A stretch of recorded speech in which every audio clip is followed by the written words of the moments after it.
विदेशों में अपना मलमूत्र क्यों नहीं छोड़ते पुतिन? बांग्लादेश में 400 साल पुराने मंदिर पर बड़ा बवाल। किम जोंग का ऑर्डर, धड़ाधड़ बनाओ परमाणु बम। जेलेंस्की ट्रंप की मीटिंग के बाद रूस जा रहे जयशंकर। भारत पाकिस्तान के रिश्ते सुधारना चाहता है चीन। नमस्कार, मेरा नाम है शालिनी और आप देख रहे हैं द न्यूज़ 50। स्वागत है आपका हमारे खास प्रोग्राम दुनिया के हालचाल में। चलिए नजर डालते हैं इन बड़ी खबरों पर विस्तार से।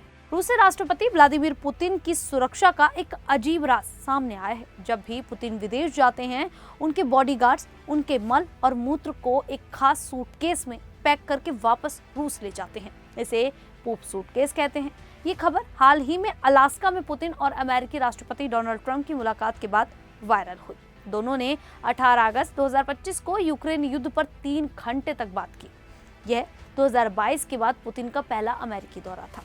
इस सूटकेस का मकसद पुतिन की सेहत की जानकारी छुपाना है। मल और मूत्र से किसी की भी बीमारियां, खानपान और जीवन शैली का पता लग सकता है। पुतिन नहीं चाहते कि कोई विदेशी खुफिया एजेंसी जैसे CIA उनकी सेहत के बारे में जाने, खासकर जब उनके कैंसर या पार्किंसंस जैसे बीमारियों की अफवाहें उड़ रही हैं। हालांकि रूस इन्हें झूठ बताता है। ये प्रथा 2017 में पुतिन की फ्रांस यात्रा और 2019 में सऊदी अरब दौरे से शुरू हुई। फ्रांसीसी पत्रिका पेरिस मैच ने सबसे पहले इसका खुलासा किया। पत्रकारों ने बताया कि पुतिन की सुरक्षा टीम उनके मल को सीलबंद बैग में डालकर बुलेट प्रूफ सूटकेस में मॉस्को भेजती है। पूर्व BBC पत्रकार फरीदा ने कहा कि पुतिन कई बार पोर्टेबल शौचालय भी अपने साथ ले जाते हैं। तो वहीं दूसरी तरफ बांग्लादेश के चटगांव के सीताकुंड में चंद्रनाथ पहाड़ी एक प्रसिद्ध हिंदू तीर्थ स्थल है, जहां 1400 साल पुराना शिव मंदिर और कई मठ हैं। ये स्थान हिंदुओं के लिए एक बहुत पवित्र स्थान है, जहां हर साल फाल्गुन में शिव चतुर्थी का मेला लगता है। हाल ही में 15 अगस्त 2025 को एक जूता व्यापारी MM सैफुल इस्लाम ने फेसबुक पर पोस्ट किया कि चंद्रनाथ पहाड़ी पर मस्जिद बननी चाहिए, क्योंकि वहां मंदिर है, मस्जिद क्यों नहीं। उन्होंने कहा कि 93% मुस्लिम आबादी वाले देश में पर्यटकों में 98% मुस्लिम है, फिर भी नमाज की जगह नहीं है। सैफुल ने दावा किया कि मस्जिद निर्माण 90% पक्का है और उन्होंने धार्मिक नेताओं से बात की है। इस पोस्ट से हिंदू समुदाय में नाराजगी फैल गई है। सोशल मीडिया पर मस्जिद के लिए आर्थिक मदद की बात भी शुरू हुई। मामला बढ़ने पर स्थानीय प्रशासन ने साफ किया कि मस्जिद बनाने की कोई अनुमति नहीं है।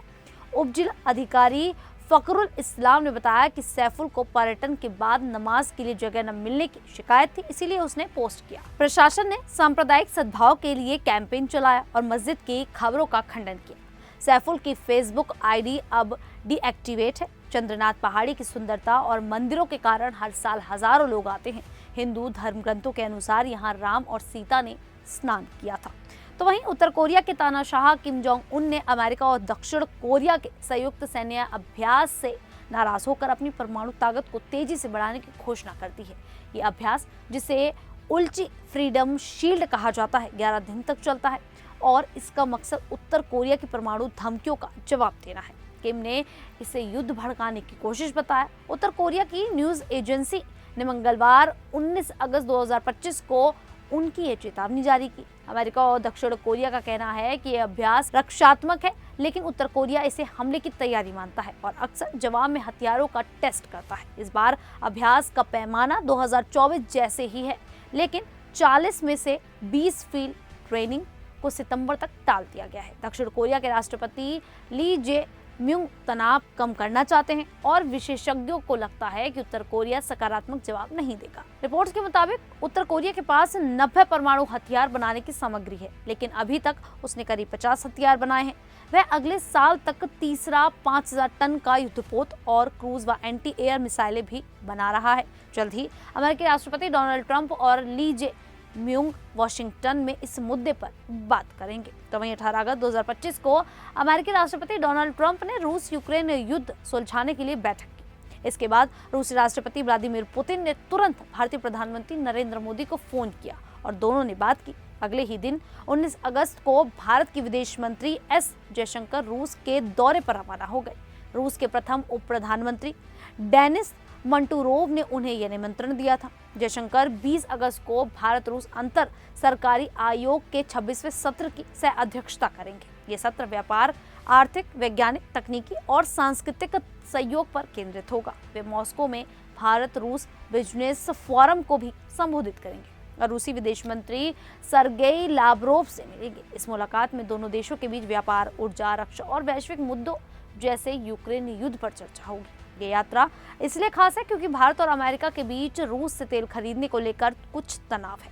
भारत का कहना है कि वह राष्ट्रीय हित में तेल खरीद रहा है। भारतीय विदेश मंत्रालय ने इस दौरे को भारत रूस की पुरानी और मजबूत रणनीतिक साझेदारी को और गहरा करने का मौका बताया। रूस ने भी कहा कि यह बैठक दोनों देशों के बीच सहयोग बढ़ाएगी। यह दौरा भारत के लिए रूस के साथ संबंध मजबूत करने और वैश्विक मंच पर अपनी भूमिका को और सशक्त करने का एक बड़ा कदम है। तो वहीं चीन के विदेश मंत्री वांग यी भारत आए और विदेश मंत्री एस जयशंकर व राष्ट्रीय सुरक्षा सलाहकार अजीत डोभाल से मिले। ये यात्रा भारत चीन रिश्तों के लिए तो अहम है, साथ ही बांग्लादेश और पाकिस्तान जैसे पड़ोसी देशों के लिए भी महत्वपूर्ण है। चीन ने कहा कि भारत और पाकिस्तान उसके लिए खास पड़ोसी हैं और वह दोनों के साथ दोस्ती और सहयोग चाहता है।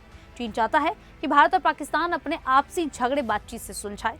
चीनी प्रवक्ता माओनिंग ने 19 अगस्त 2025 को कहा कि अगर दोनों देश तैयार हों तो चीन उनकी मदद कर सकता है। इसका मतलब है कि चीन भारत पाकिस्तान के बीच शांति लाने में मध्यस्थता कर सकता है। ये बयान इसलिए भी अहम है क्योंकि भारत ने अमेरिका की मध्यस्थता ठुकरा दी है। अगर चीन इसमें सफल होता है तो यह अमेरिका के लिए बड़ा झटका होगा। पहले ऑपरेशन सिंदूर के बाद भारत पाक तनाव में चीन पाकिस्तान के साथ था क्योंकि पाकिस्तान उसका करीबी सहयोगी है और बेल्ट एंड रोड प्रोजेक्ट का हिस्सा है। लेकिन अब चीन दोनों देशों के बीच दोस्ती चाहता है। अगर भारत पाक रिश्ते बेहतर होते हैं और पाकिस्तान आतंकवाद को बढ़ावा देना बंद करता है तो भारत को फायदा होगा। भारत पाकिस्तान के रिश्ते ईरान और अफगानिस्तान से सीधा व्यापार कर सकता है, जिससे रिश्ते और मजबूत होंगे। खैर, क्या आपको लगता है कि सच में भारत और पाकिस्तान के रिश्ते आपस में ठीक होते नजर आएंगे? क्या पाकिस्तान सुधरता हुआ नजर आएगा? तो आप हमें कमेंट करके अपनी राय जरूर दें। अभी के लिए इतना ही, फिर हाजिर होंगे ऐसी ही देश और दुनिया से जुड़ी बड़ी खबरों के साथ। तब तक के लिए देखते रहिए द न्यूज़ 15।